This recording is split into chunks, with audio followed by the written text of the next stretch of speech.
for the rumble to stop before picking our heads up and poking our heads out to count the bodies.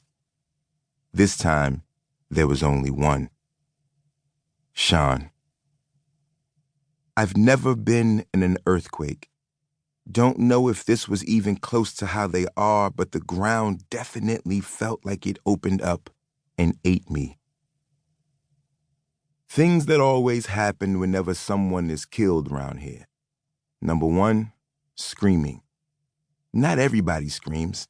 Usually just moms, girlfriends, daughters. In this case, it was Letitia, Shawn's girlfriend, on her knees kissing his forehead between shrieks. I think she hoped her voice would somehow keep him alive, would clot the blood. But I think she knew deep down in the deepest part of her downness she was kissing him goodbye.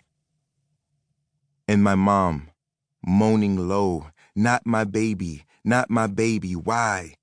Hanging over my brother's body like a dimmed light post. Number two, sirens. Lots and lots of sirens, howling, cutting through the sounds of the city, except the screams.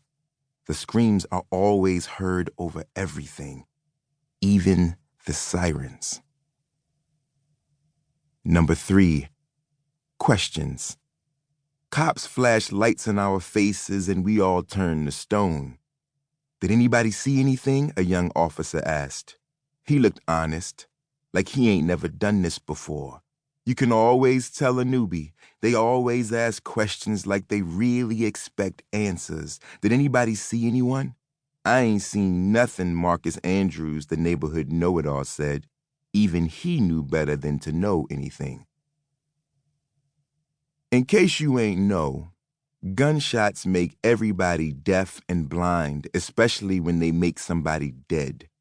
Best to become invisible in times like these. Everybody knows that. Even Tony flew away. I'm not sure if the cops asked me questions. Maybe. Maybe not. Couldn't hear nothing. Ears filled up with heartbeats like my head was being held underwater, like I was holding my breath. Maybe I was. Maybe I was hoping I could give some back to Shawn. Or maybe, somehow, join him. When bad things happen, we can usually look up and see the moon, big and bright, shining over us. That always made me feel better. Like there's something up there beaming down on us in the dark. But the day before yesterday when Shawn died, the moon was off. Somebody told me once a month the moon blacks out and becomes new, and the next night be back to normal. I'll tell you one thing. The moon is lucky it's not down here, where nothing is ever new. I stood there, mouth clenched tight enough to grind my teeth down to dust, and looked at Shawn lying there like a piece of furniture left outside, like a stained-up couch draped in a gold chain. Them fuckers ain't even snatch it. Random thought.